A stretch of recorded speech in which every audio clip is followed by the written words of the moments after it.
What's up everyone, my name is Travis Nielsen and this is Dev Tips, and as you might be aware of, we are doing a series called CSS Animations. I really think you should check out, if you haven't, the episode that we did last week on CSS Transitions, which was the first episode in this series, and we talked about, at a broader sense, what are animations and what are transitions, how do you trigger them, and a whole bunch of good stuff that give a lot of context for what we'll be doing today. We talked about the properties that you can animate and what are the best properties to animate to get the best performance out of your browser. So you really want to check those out. Those were last week, and if you have already, then this is the party you should be joining. So let's do this. Okay. So as I said, there's two main episodes. Last week was transitions, and then this is the episode that we're going to be doing today about CSS animation property. And then after this, next week and for a few weeks after that, we're going to be going into something that I call elements you should animate. And this is going to be a little bit more into the design, style, and UX of things. Like, what are good ideas to animate and what should you stay away from? And also, when should you be animating things, right? Because there are some times are better than others during the user's interaction flow. Okay, enough of that. We're going to get into today's content, which is the animation property. And in order to use the animation property, we have to use something else called keyframes also. So these kind of things work together. And today is part 2 of the CSS animation series. So let's get started. We're going to talk about keyframes first because they're a lot easier to understand than animation property. Animation property is a lot more fiddly, and CSS keyframes are a little bit more like, they make a lot more sense when you just read them. So here's the syntax for CSS keyframes. It's pretty simple. Now keep in mind that these do not have any selectors on them. They are not nested inside of anything. They are on the root of the CSS page. So you write at keyframes and then a name. You can name it anything you want. Right? You see right there in orange. Name it whatever you want. And we're going to use that name later on to call the selector. Okay, so I'm just going to iterate this again. These keyframes are not inside of a selector at all. If you wrote these keyframes out perfectly, they would not make anything happen on their own. That's why the animation and keyframes are kind of a pair. They work together, but we're just focusing on keyframes right now. Nested inside the keyframe declaration, you have the opening paren and the closing paren, but inside those are two other declarations. You have what are the actual keyframes, right? So in this case, we're looking at the from and the tos, those in purple. Those say start here and end here. And the green definition of styles are what is changing. What should the initial state be like? And then 2, how should they change? What should it look like at the end? And the keyframes, the animation call will transition those. It'll handle the in-between states or the tweening that happens between these states from and to. And here's an example of the code written out. So our name would be my frames, the from and to, and inside we're going to have a height of 200 pixels and a background of orange, and it animates to 400 pixels and the background turns pink. That's this animation right here. So what we're going to do right now is we're going to jump into the keyframes, and I'm going to write out a few for you, and I want to show you a few ideas that you can do with them and some of the nuances that are built into them that may not be super apparent, but it's pretty easy. I think that you're going to enjoy it. So let's do some keyframes. Okay, so this is a pretty simple setup. We have one HTML element called box, and we have a CSS body with a padding of 50, and then the box element has its inline block, background pink, width and height are 200 pixels, positions relative, and then I also have an animation style declared on the box.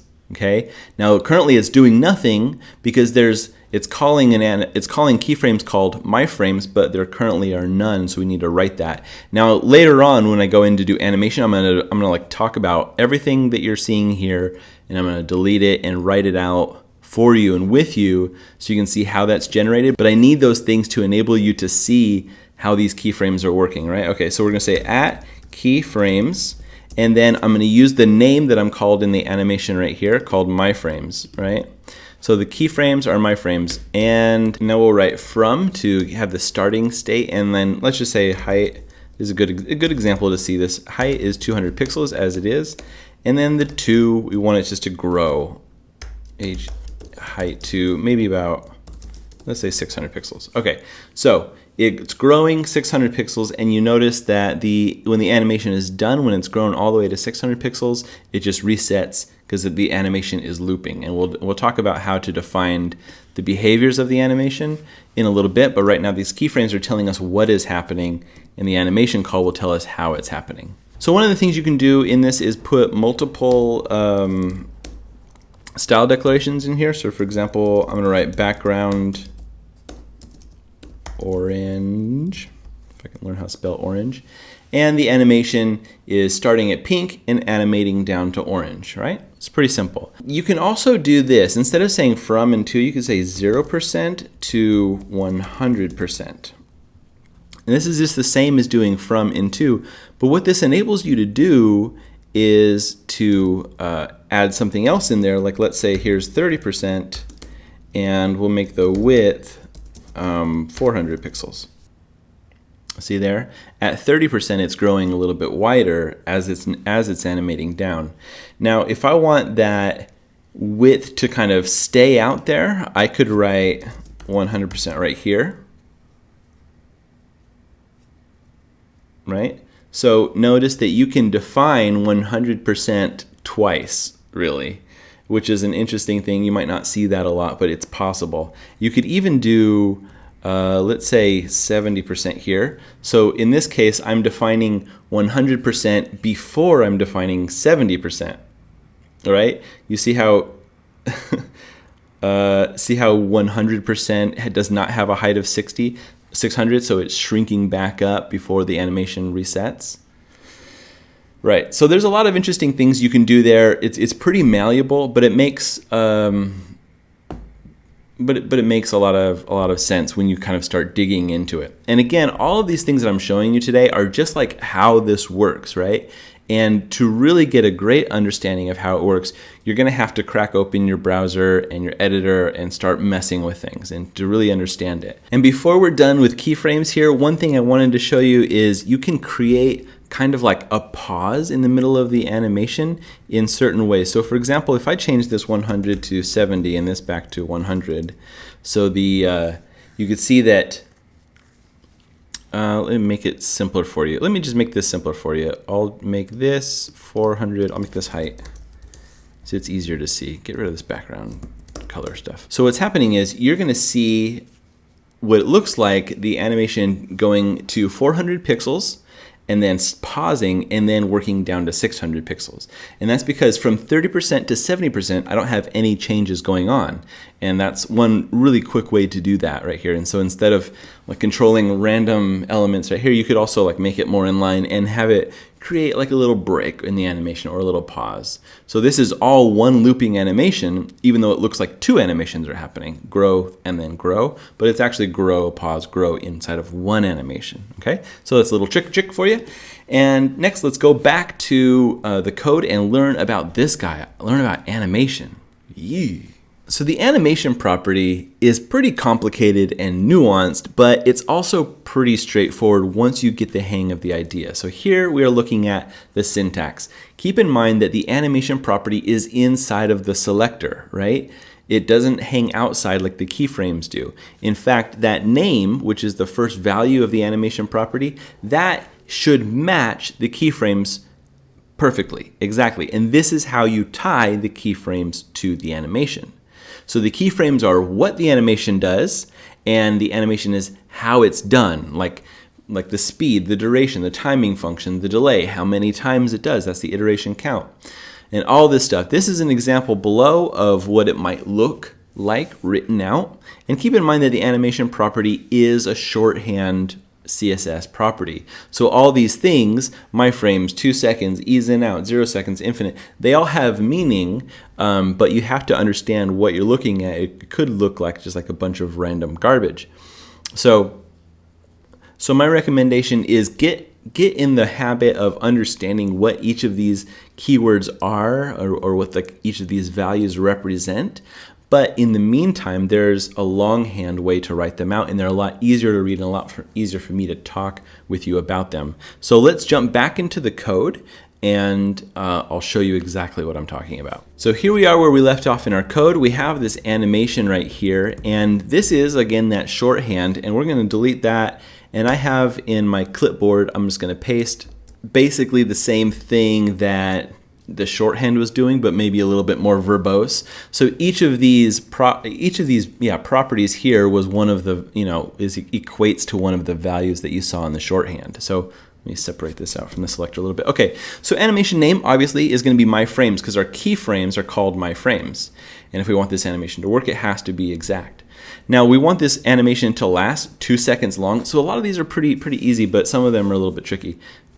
Timing values or timing function. These are going to be the same like transition that we saw last week. So you can use keywords like ease in, linear, ease in out, sine, these kind of things.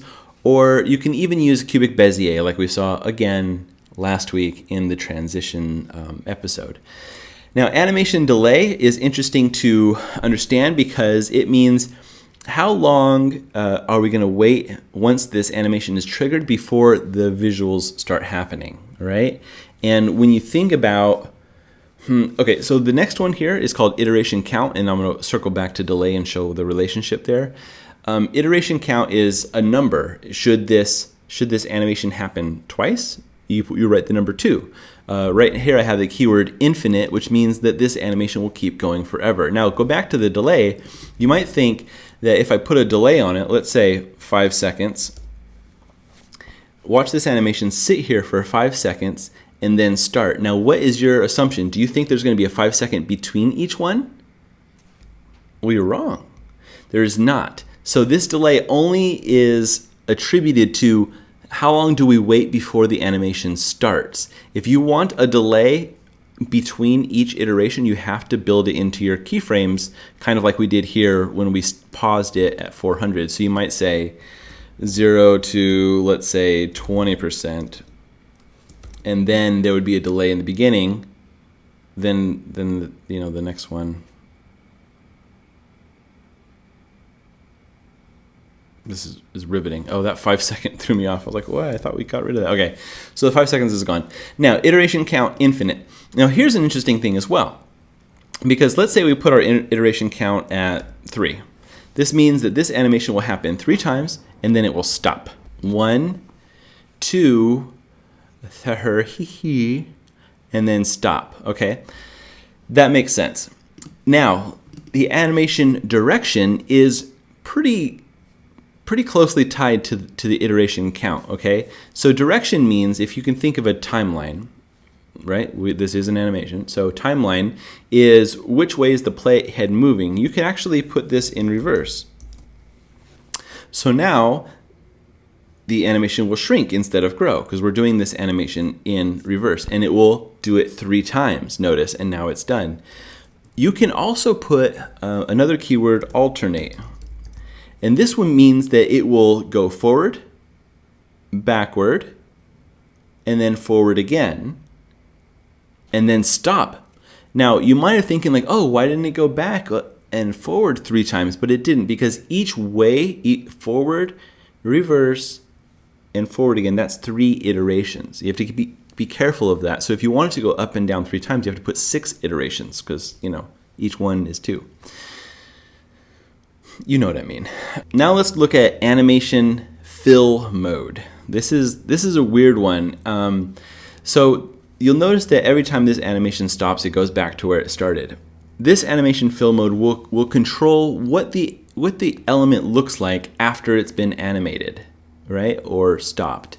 So if you put, it's a really weird keyword, forwards.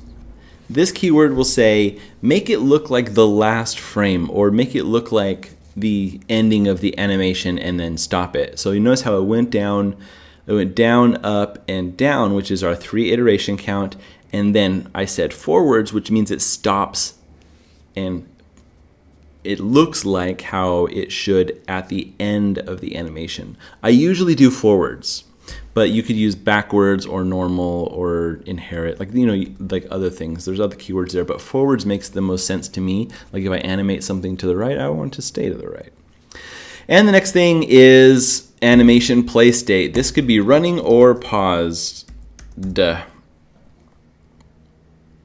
So it's paused at the top there because you know, every time I write this new code, it kind of like refreshes that little browser thing there. But let me show you some JavaScript here, and I will show you that it actually does not just reset it and stop it, but it does pause it in the middle of the progress of the animation. So what are we talking about here? We're talking about box, and we're talking about on click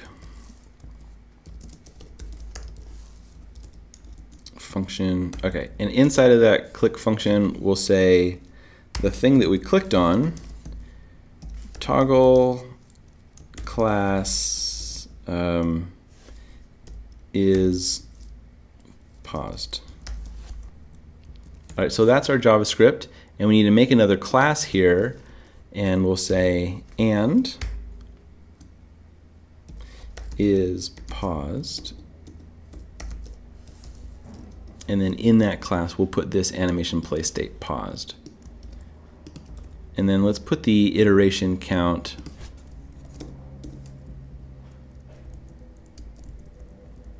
I've got an error here. Okay. Let's put the iteration count to infinite, so you can see. Okay, so now when this refreshes, okay, it's going to refresh, and this animation is going up and down the whole time. But I have it so when I click on this box, a class will be applied to it called isPaused, and if that's true, then the animation play state will be paused. So it's out in the middle, and it's paused. I can toggle that off, and it will finish the animation. See? So keep that in mind, and that you know, it's JavaScript, so you can put the trigger on anything, right? Like right now I'm clicking on the box, but there could be like a button over here that will stop animation over here. You can do a lot of things with this.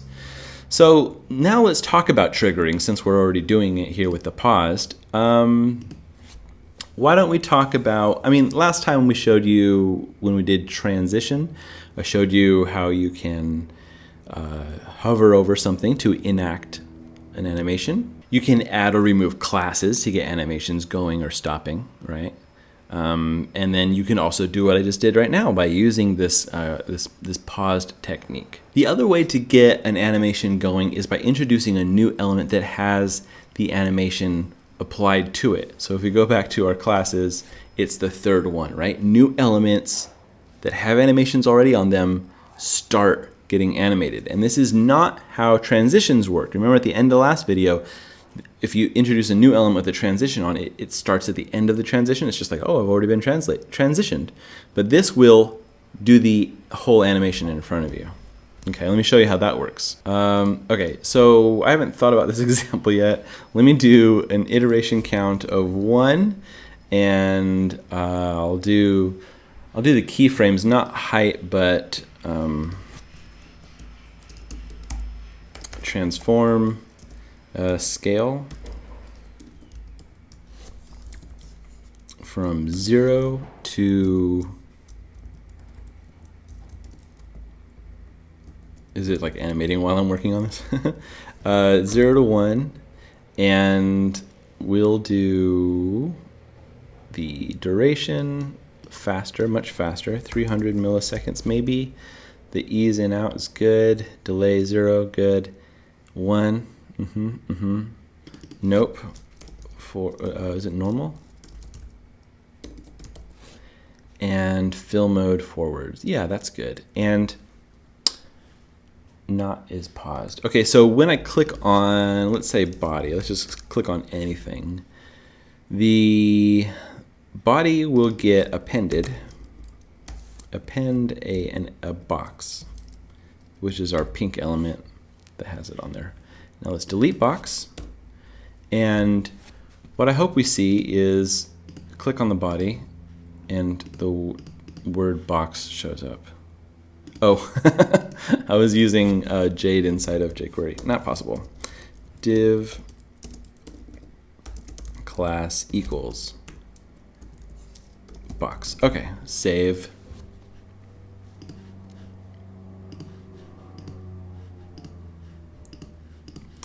Well, that was a little fast. Oh, I did 30 milliseconds. I was like, wow, that's fast. All right, and actually, instead of clicking on the body, we need to click on HTML. And then this, we'll say find the body. find the body. Okay, so does that make sense? The reason I put click on HTML is because the body actually is nothing in it. It's super small. So this gives us a bigger target area.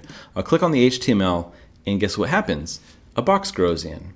And now notice that, you know, it didn't just like appear already animated or go away because I put animation fill forwards.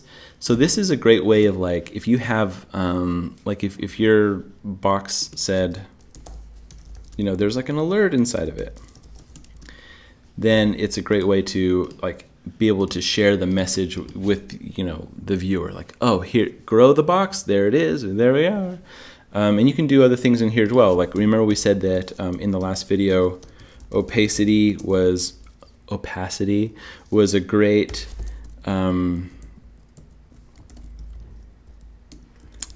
thing to transform or to transition. So the same thing with animation. Oh, to 0, 1. Okay. There we go. So now it looks like it's fading in, and you can do all kinds of cool things. But we'll get more into that stuff, like, you know, in the other videos when we talk about like what's a good way to introduce an element to the screen. Anyway, this is really great. I've had a lot of fun, and these are animations. So you have a challenge this week, because next week we're going to go into the elements, and I'm not sure what element we're going to do next week. I'm thinking we might do something really simple, like a button or like a drop down or something simple, because I want to spend a little bit more time talking about the UX of it. Like, when is it a good moment to spark an animation? Anyway, your assignment this week is to go to CodePen or whatever and make something with animations. Like try to invent something with everything that we've learned. Use transforms or use the animation property, it doesn't matter, and then link it down in the comments below, because I want to see what you guys are up to. So I really appreciate you watching this, and I'm excited to see what you are doing, and just keep on hacking, and we'll see you next week.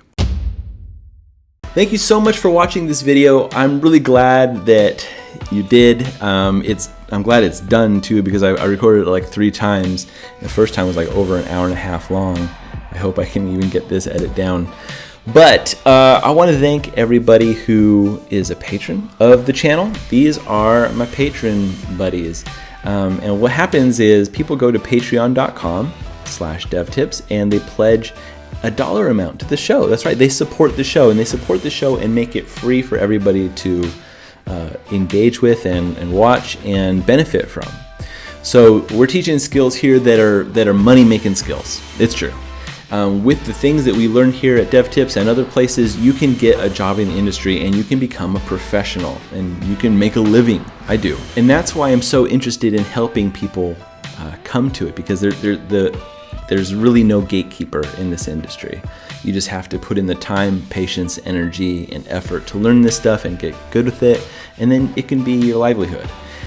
That's why the people who are my patrons of the show are doing this. They want to help you and everybody like you to benefit your life and to have a better life. So if that sounds like something that you're into, if you want to be a patron, check out patreon.com/devtips. And there's other benefits as well, just, you know, a little bit more of a community kind of thing going over there. We have semi-monthly hangouts, we have a DevTips chat, podcasts, other things like that. But that's it. I'll see you next week when we dive into the elements that you should animate. Until then, you know what to do. Keep on hacking.